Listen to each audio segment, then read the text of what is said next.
자, 우리 성도님들 한 주간 동안 잘 지내셨습니까? 오늘은 미가엘과 용의 전쟁에 대해서 말씀드리겠습니다. 일곱째 나팔을 분 후에 이제 막간이 나옵니다. 그 막간이 12장부터 14장까지 나옵니다. 그 후에 일곱 대접이 나와요. 그러니까 일곱 나팔 후에 막간이 있고 또 일곱 대접이 나오는 이런 구조를 갖고 있습니다. 그래서 12장을 읽어보면 특이하게 이제 용이 등장을 해요. 그래서 용이 등장해서 하늘과 땅의 전쟁이 일어납니다. 그래서 12장은 세 파트로 나눌 수가 있어요. 첫째는 1절부터 6절까지인데 하늘에서 용이 여자가 낳은 아이를 삼키려고 합니다. 둘째는 이제 7절부터 12절인데 하늘에서 미가엘과 용의 전쟁이 일어납니다. 셋째는 13절부터 17절까지인데 땅에서 용이 여자를 해하려고 합니다. 자, 먼저 여자의 아들과 용이 나오는데 하늘에 두 이적이 보인다고 그래요. 첫째는 큰 이적이고 1절에, 둘째는 다른 이적이에요. 3절입니다. 첫째는 하늘에 큰 이적인데 여자가 나타나요. 1절을 보면은 하늘에 큰 이적이 보이니 해를 옷 입은 한 여자가 있는데 그 발 아래에는 달이 있고 그 머리에는 12별의 관을 썼더라 합니다. 이 여자의 영광과 위엄이요, 이거는 해와 달과 별로 나타납니다. 이 해와 달과 별은 발광체죠. 큰 영광을 상징합니다. 12별의 관을 썼어요. 이 관은 영광, 승리, 아름다움을 상징합니다. 근데 12이라고 표현을 하고 있거든요. 그러니까 이 숫자 12은 이 구약에서 보면 이스라엘의 12지파를 의미하거나 신약에서는 12사도를 의미할 수 있습니다. 따라서 이 여인은 하나님의 백성을 상징해 주고 있어요. 이 여인이 임신을 해서 아이를 해산하려고 합니다. 둘째는 하늘에 또 다른 이적이 나와요. 붉은 용이 등장을 합니다. 3절에 보니까 보라, 한 붉은 용이 있어 머리가 7이요 뿔이 10이라. 그 여러 머리에 7 왕관이 있는데 그 꼬리가 하늘의 별 3분의 1을 끌어다가 땅에 던지더라 합니다. 뿔은 권세와 능력을 상징합니다. 용이 7 왕관을 쓰고 있어요. 이 통치자의 왕관이죠. 이 붉은 용은 다시 옛뱀, 마귀라고도 하고 사탄이라고도 부르고 있습니다. 이 마귀 사탄이요, 다른 성경에서는 이 세상의 임금, 공중의 권세 잡은 자, 이 세상의 신, 이렇게 나오기도 합니다. 이 사탄이 하는 일이요, 여기 9절과 11절을 보면 온 천하를 꿰는 자 또는 참소하던 자, 이렇게 나오죠. 이 사탄의 능력은 별 3분의 1을 끌어다가 땅에 던지는 것에 나타납니다. 여기에 대해서 해석이 분분합니다. 가장 가능성이 있는 해석은 하늘에서 벌어진 최초의 전쟁이다, 이렇게 해석을 합니다. 이 사탄과 사탄의 추종자들이요, 어떤 사람들은 별 3분의 1이다 뭐 이렇게 얘기를 합니다. 이 사탄과 사탄의 추종자들이 하나님을 반역한 사건이다, 이렇게 해석을 해요. 그래서 사탄이 하늘의 군대 3분의 1을 자기 편으로 만든 전쟁이라는 겁니다. 이 해석은 가능성은 있지만 본문은 이렇게 말하고 있지 않습니다. 여기에 대해서 자세한 설명을 하지 않아서 알 수는 없습니다. 그럼에도 불구하고 사탄의 능력을 보여주고 있죠. 왜냐하면 하늘의 별 3분의 1을 끌어다가 땅에 던지기 때문입니다. 하지만 주목해야 할 사실은 사탄의 능력은 3분의 1로 제한되어 있다는 사실입니다. 이 여자가 아이를 낳으려고 하니까 그 앞에서 큰 붉은 용이 그 아이를 삼키려고 합니다. 이 사탄은 여자를 공격하려고 하는 것이 아니라 여자가 낳은 아들을 공격하려고 하죠. 근데 이 아이의 신분을, 여자가 아들을 낳으니 이는 장차 철장으로 만국을 다스릴 남자라, 그 아이를 하나님 앞과 그 보좌 앞으로 올려가더라 라고 설명을 하죠. 이 설명에 따르면은 이 아들은 예수 그리스도입니다. 왜냐하면 계시록 2장 27절에서도 예수님을 가리켜 그가 철장을 가지고 그들을 다스려 질그릇 깨트리는 것 같이 하리라 하고 설명을 했었죠. 그리고 이 메시아가 여자에게서 올 것이라고 하는 것은 창세기 3장 15절에서부터 나옵니다. 내가 너로 여자와 원수가 되게 하고 내 후손도 여자의 후손과 원수가 되게 하리니 여자의 후손은 내 머리를 상하게 할 것이요 너는 그의 발꿈치를 상하게 할 것이니라 하죠. 뱀이 하와를 유혹해서 하와가 선악과를 따먹습니다. 하나님이 하와를 심판하시며 뱀과 원수가 되게 하는 거예요. 그런데 여기서 특별히 주목해야 될 것은 여자의 후손과 뱀 사이의 싸움이 일어납니다. 이것이 원시복음이에요. 근데 여기서 보면 여자의 후손 이렇게 나오거든요. 그래서 메시아가 여자에게서 나올 것을 예언하고 있습니다. 이래서 사도 바울도 예수님의 탄생을 가리켜서 여자에게서 나게 하시고 하고 갈라디아서 4장 4절에서 얘기를 합니다. 용이 이 아이를 삼키려고 하나 성공하지 못해요. 하늘의 이적은 땅에서 일어났던 일들을 상징적으로 보여주는 거예요. 사실 예수님이 이 땅에 태어났을 때 헤롯 왕이 이 아들을 죽이려고 했었죠. 그래서 요셉과 마리아가 예수님을 데리고 이집트로 피난을 갔었습니다. 그리고 유대인들이 예수님의 공생의 기간에 죽이려고 시도를 했었습니다. 결국 유대인들이 예수를 십자가에 못 박아 죽였어요. 하지만 다시 살아나셔서 하늘로 올라가셨죠. 이것을 지금 상징적으로 보여주는 겁니다. 아들은 하늘로 올라가고 여자는 광야로 피난을 가요. 그 여자가 광야로 도망가며 거기서 1260일 동안 그를 양육하기 위하여 하나님께서 예비하신 곳에 있더라. 그러죠? 이 기간은 다시 14절에 보면 한 때와 두 때와 반 때로 나오죠. 3년 반의 기간입니다. 종말에 있을 어떤 특정한 기간을 의미하고 있는 거죠. 자, 그 다음에 이제 또 하늘에서 전쟁이 벌어지는데 미가엘과 용이 싸웁니다. 미가엘의 천사들과 용의 천사들도 함께 싸워요. 이것을 보면 용을 추종하는 천사들, 사자들이 있습니다. 여기서 주목해야 할 사실은 용이 하나님과 싸우는 것이 아니라 미가엘과 싸운다는 점이죠. 이 미가엘은 누가 하나님 같은가 하는 뜻을 가진 천사장이에요. 다니엘에서 보면 가장 높은 군주 중 하나인 미가엘 또는 큰 군주 이렇게 나옵니다. 미가엘은 또한 모세의 시신을 놓고 마귀와 싸운 천사장이기도 합니다. 용과 그의 천사들이 미가엘과 싸워가지고 집니다. 그래서 하늘에서 쫓겨나죠. 큰 용이 내쫓기니 옛뱀 곧 마귀라고도 하고 사탄이라고도 하며 온 천하를 꿰는 자라. 그가 땅으로 내쫓기니 그의 사자들도 그와 함께 내쫓기니라. 그래서 이 큰 용은 옛뱀으로 불립니다. 에덴 동산에서 아담과 하와를 유혹하던 뱀이죠. 이 큰 용의 이름이 사탄 마귀입니다. 이 사탄은 온 천하를 꿰는 자예요. 온 세상을 속이는 자죠. 용과 그의 사자들이 하늘에 있을 자리가 없어서 땅으로 쫓겨납니다. 그런데 문제는 이 미가엘과 용의 전쟁이 언제 있었느냐 또는 언제 발생할 것이냐 하는 거예요. 이제 이 전쟁이 언제 일어날 것이냐 하는 거죠. 그래서 여기에 대한 견해들이 많습니다. 첫째가 창조 때 있었다. 창조 때 발생한 원초적인 전쟁이다. 두 번째는 예수님이 십자가 사건, 부활 사건 때다. 셋째는 종말의 시대에 이 3년 반 기간에 일어날 일이다. 이런 견해들이 있습니다.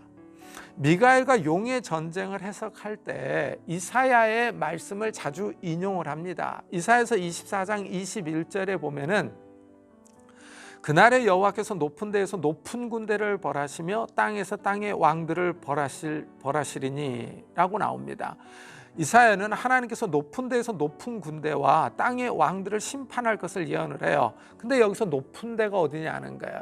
헬라어 구약 성경은 하늘로 이것을 이해를 합니다. 그래서 하늘 군대를 벌하실 것을 예언을 하고 있어요. 그리고 또 이사야서 27장 1절에 보면은 그날에 여호와께서 그의 견고하고 크고 강한 칼로 날렘 뱀 리오야단 곧 꼬불꼬불한 뱀 리오야단을 벌하시며 바다에 있는 용을 죽이시리라 하고 나옵니다. 계시록의 용은 확실히 이사야의 예언과 관련이 있습니다. 하지만 이 구약의 예언이요 역시 이 때가 언제인지를 명확하게 얘기를 하지는 않습니다. 그래서 요점이 좀 모호합니다.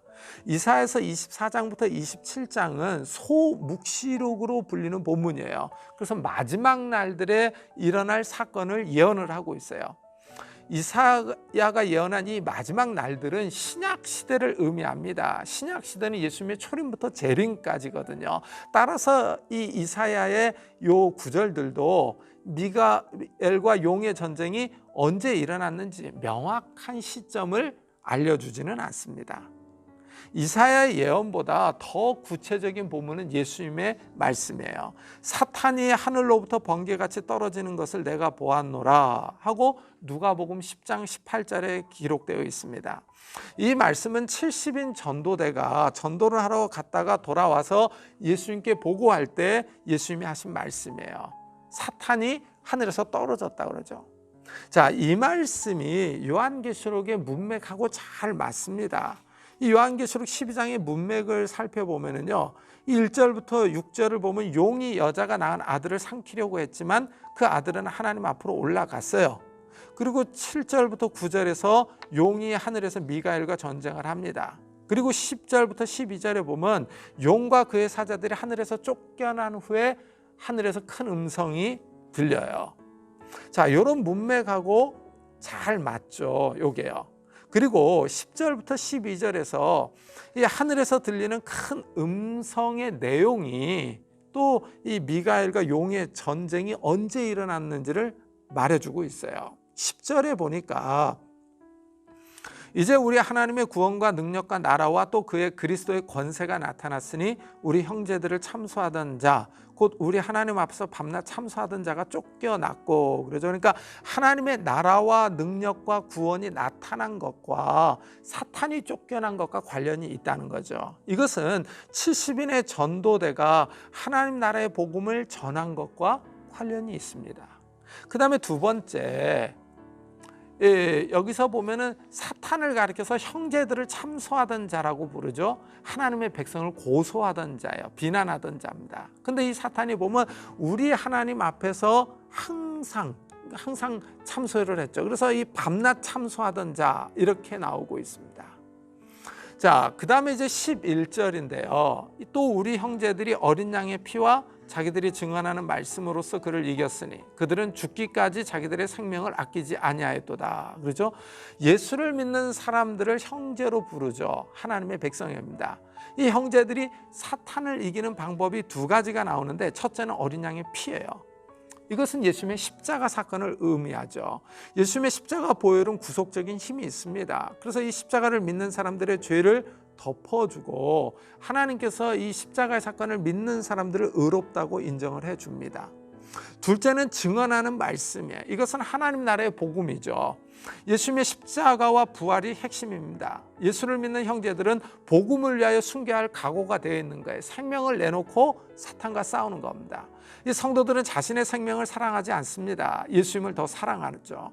예수님을 위해 죽음으로 이 사탄을 이기는 거예요. 그래서 어린 양의 피와 자기들이 증언하는 말씀으로 사탄을 이기는 겁니다. 그 다음에 12절인데 그러므로 하늘과 그 가운데 거하는 자들은 즐거워하라. 그러나 땅과 바다는 화 있을진저 이는 마귀가 자기의 때가 얼마 남지 않은 줄을 알므로 크게 분내어 너희에게 내려갔음이라 하죠. 용이 하늘에서 쫓겨난 결과를 말하고 있는데 하늘과 땅이 대조를 이루고 있어요. 사탄이 하늘에서 쫓겨남으로 인해서 하늘에 있는 자들은 즐거워하죠.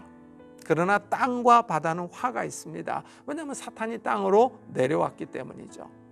마귀가 크게 분을 냅니다. 왜냐하면 마귀는 자기의 때가 얼마 남지 않은 것을 알기 때문이에요. 이것을 보면은 정해진 시간 안에서 활동을 하는 거예요. 마귀가 능력이 있지만 제한적이죠. 하나님의 통제 아래에 있다라는 것을 알 수 있습니다. 마귀는 하나님과 동등한 존재가 아닙니다.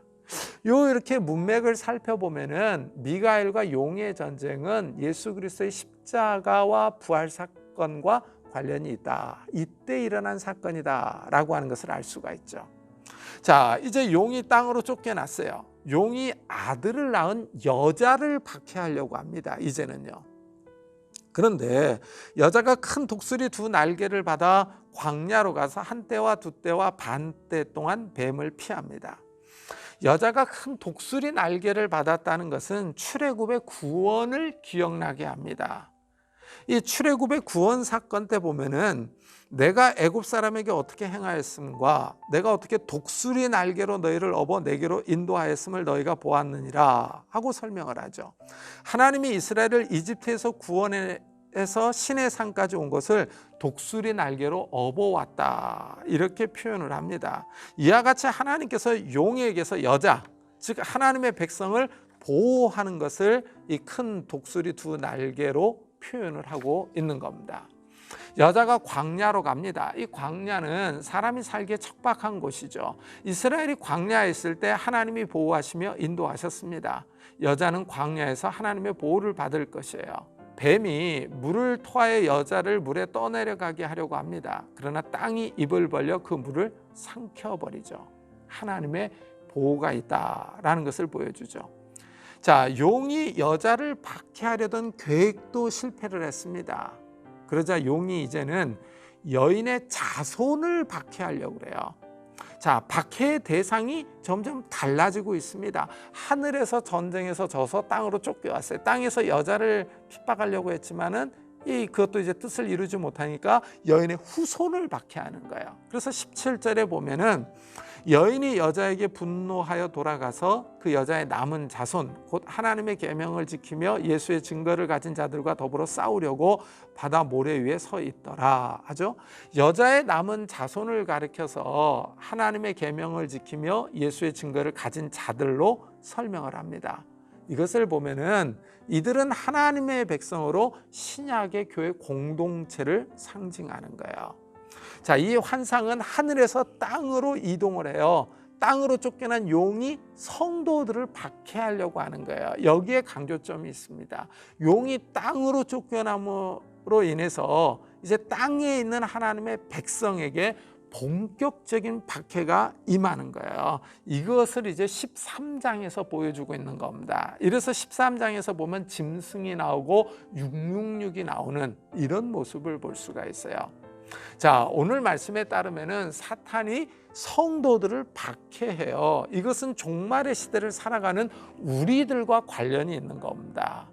이제 우리들의 시대에 이런 박해가 일어날 가능성이 높죠. 따라서 이 종말의 시대를 살아가는 우리들이 깨어 있어야 한다라는 것을 여기서 알 수 있습니다. 정말 깨어 있는 성도님들이 되시기를 축복합니다.